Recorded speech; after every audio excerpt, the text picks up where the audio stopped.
سورۃ الرحمن، یہ سورت اپنے مزاج اور مطلب کے اعتبار سے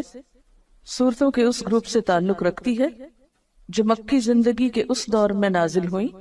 جب آپ صلی اللہ علیہ وسلم کی تکذیب اور مخالفت جوش پر تھی، اور وہ آپ سے بار بار اس بات کا مطالبہ کر رہے تھے، یعنی آپ کے دشمن، کہ انہیں کوئی نشانی دکھائی جائے، کوئی معجزہ دکھایا جائے، اور اگر ان کے مطالبے پر معجزہ یا عذاب نہیں آتا تو پھر وہ محمد صلی اللہ علیہ وسلم کی دعوت کو نہیں مانیں گے، اور اگر دنیا میں عذاب نہیں آتا تو اس کا مطلب یہ ہے کہ آخرت میں بھی نہیں آنے والا۔ اس کانٹیکسٹ میں یہ سورت نازل ہوئی۔ اس سورت میں ایک آیت فَبِأَيِّ آلَاءِ رَبِّكُمَا تُكَذِّبَانِ کی بار بار تکرار ہوئی، تو یوں لگتا ہے کہ جیسے مخالفین اپنی ضد میں مبتلا تھے، تو اللہ سبحانہ وتعالیٰ کی طرف سے بھی جو کلام آیا اس میں ان کے جواب میں مختلف آیات کو بار بار دہرا کر ان کی ضد کو ختم کیا گیا۔ کسی بھی بات کو بار بار کرنے کا مطلب کیا ہے کہ مخاطب کو وہ حقیقت اچھی طرح سمجھا دی جائے،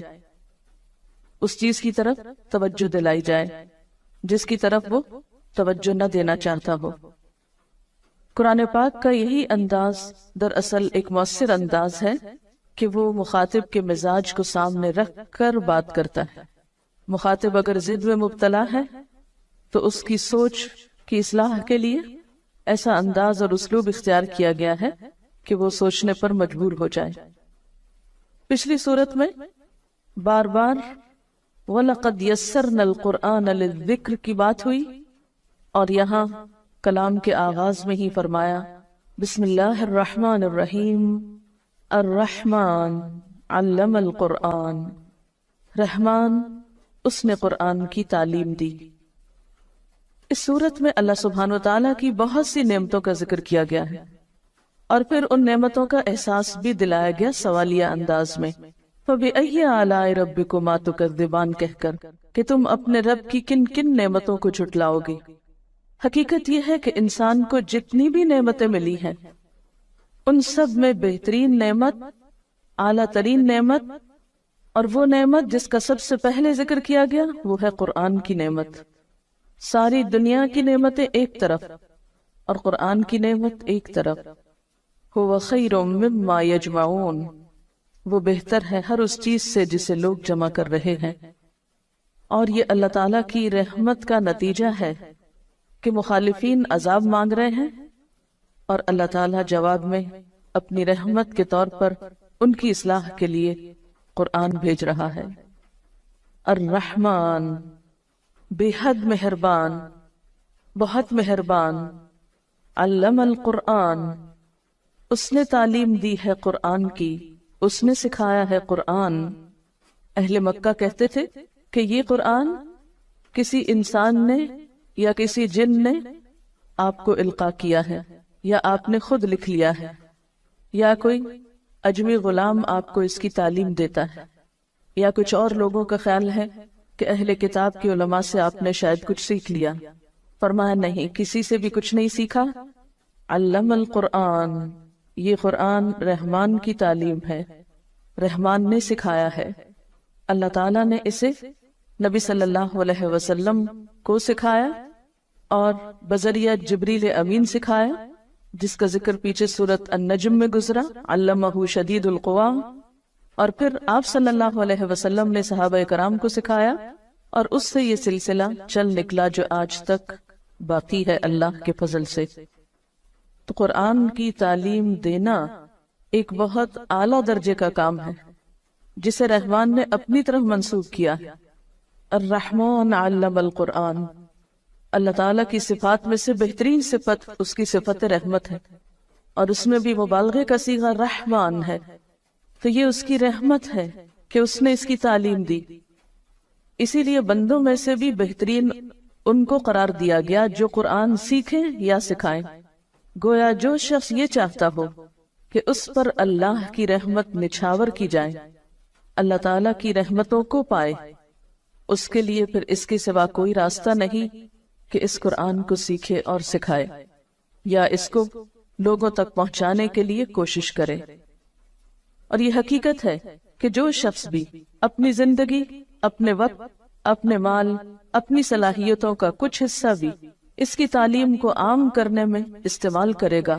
اللہ تعالیٰ اس کی ان تمام چیزوں میں برکت پیدا فرمائے گا اور اپنی خاص رحمت سے نوازے گا۔ اور علامہ کا لفظ باب تفعیل سے ہے، جس کے معنی میں آہستہ آہستہ بتدریج ایک چیز دینا ہوتا ہے، یعنی قرآن پاک یک بارگی نہیں اتار دیا گیا بلکہ تھوڑا تھوڑا کر کے اتارا گیا۔ اور ویسے بھی قاعدے کے مطابق باب تفعیل جو ہے یہ متعدی ہوتا ہے، جس کا معنی یہ ہے کہ اس کے پھر دو مفعول ہوں گے۔ پہلا وہ علم جس کو سکھایا جائے، یعنی پہلا مفعول، اور دوسرا وہ شخص جس کو سکھایا جائے۔ تو یہاں پر علم القرآن میں پہلا مفعول تو قرآن ہے، یعنی قرآن کی تعلیم دی، اور دوسرا کیا ہوگا کہ وہ شخص جس کو دی گئی، یعنی رسول اللہ صلی اللہ علیہ وسلم، اور پھر آپ کے ذریعے سب تک یہ ہدایت پہنچائی گئی۔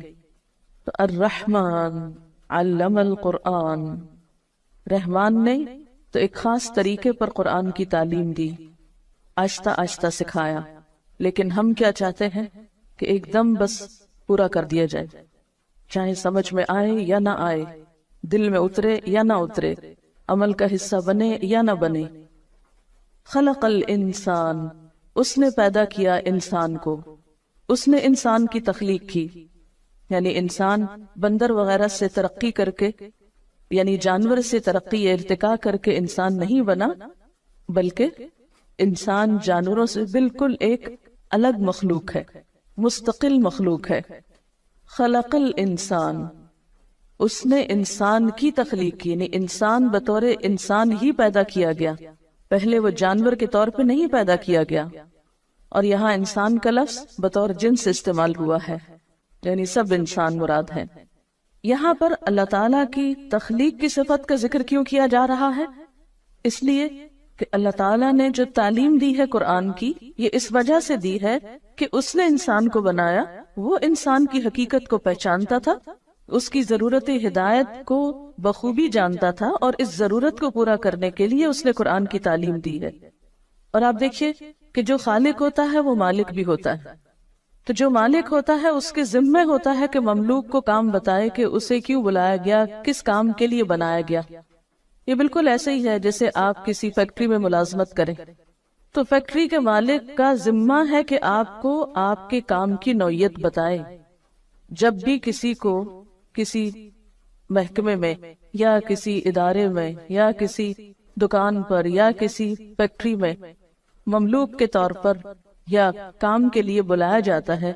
ایک امپلائی کے طور پر، تو جو مالک ہوتا ہے اس فیکٹری کا یا بزنس کا، اس کی ذمہ داری صرف یہ نہیں ہوتی کہ لوگوں کو بھرتی کر لے، بلکہ اس کی ذمہ داریوں میں یہ ذمہ داری نہایت اہم ہوتی ہے کہ وہ آنے والوں کو ان کا کام بتائے۔ تو اللہ تعالیٰ نے انسان کو پیدا کیا، وہ انسان کا مالک ہے، انسان اس کے آگے مملوک ہے، لہٰذا یہ اس کی ذمہ داری تھی کہ وہ انسان جیسی مخلوق کو پیدا کر کے عقل دے کر اسے یہ بتائے کہ اسے کس لیے بنایا۔